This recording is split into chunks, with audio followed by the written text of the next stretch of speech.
Magandang umaga po. Narito na po ang magiging lagay ng panahon ngayong umaga ng Martes, November 25, 2025.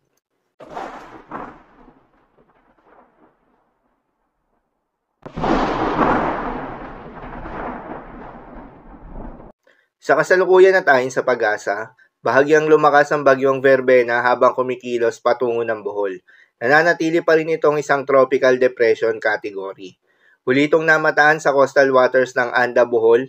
Taglay ang lakas ng hangin na umaabot sa 55 kilometers per hour malapit sa gitna at pagbugso na umaabot sa 75 kilometers per hour. Kumikilos pa west-northwestward sa bilis na 15 kilometers per hour. Nakataas pa rin ang Tropical Cyclone Wind Signal number 1 sa bahagi ng Occidental Mindoro, Oriental Mindoro, Romblon, Northern and Central portion ng Palawan, kabilang na ang Calamian, Cuyo at Cagayan Silio Islands, Mainland Masbate, Antique, Aklan, Capiz, Iloilo, Guimaras, Negros Occidental, Negros Oriental, Siquijor, Cebu, Bohol, Samar, Eastern Samar, Biliran, Leyte, Southern Leyte, Dinagat Islands, Surigao del Norte, Surigao del Sur, Agusan del Norte, Agusan del Sur, Camiguin, Misamis Oriental, northern portion ng Bukidnon, northern portion ng Misamis Occidental, at northern portion ng Zamboanga del Norte. Sa mga apektadong lugar, ingat sa malalakas na hangin na may kasama mga pagulan na dala ng bagyong Verbena. May mga lugar din na posibleng makaranas ng pabugso-bugso ng hangin na dulot ng bagyong Verbena na hindi nakasailalim sa Tropical Cyclone Wind Signal. Kabilang dyan ang Luzon, Visayas, Surigao del Sur, Misamis Oriental, Misamis Occidental at Zamboanga del Norte.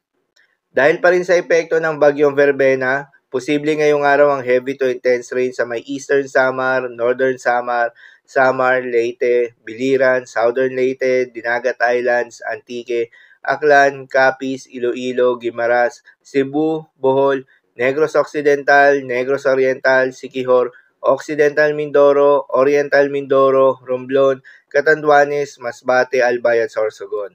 Moderate to heavy rains naman sa may Palawan, Camarines Norte, Camarines Sur, Surigao del Norte, Surigao del Sur, Agusan del Norte, Agusan del Sur, Misamis Oriental, Bukidnon, Lanao del Norte, Misamis Occidental at Camiguin. Muli sa mga apektadong lugar, ingat sa mga posibleng banta ng pagbaha at pagguho ng lupa, lalong-lalo na sa mga lugar na inuulan na noong mga nakaraang araw pa. Para naman sa magiging track at lakas ng bagyong Verbena, ngayong maghapon hanggang mamayang gabi patuloy na kikilos ito west-northwestward sa pagtawid nito ng Visayas at Northern Palawan at lalabas sa West Philippine Sea bukas ng umaga. Inaasahan naman na lalabas ito ng Philippine Area of Responsibility sa Huwebes. Tatawid ang bagyong Verbena sa bahagi ng Visayas bilang tropical depression category. Posible pang lumakas ito bilang tropical storm category bago o pagkatapos nito maglandfall sa Northern Palawan o kapag ito ay nasa may West Philippine Sea na. At inaasahan na lalakas pa bilang severe tropical storm category kapag nakalabas na ito ng Philippine Area of Responsibility.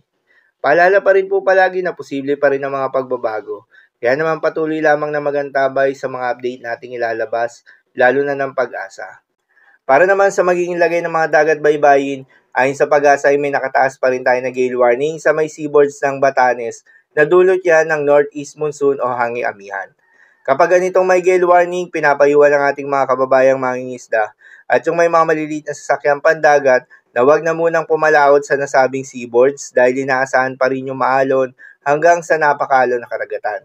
So, ilan po para sa lagay ng panahon ngayong araw ng Martes. Keep safe, everyone.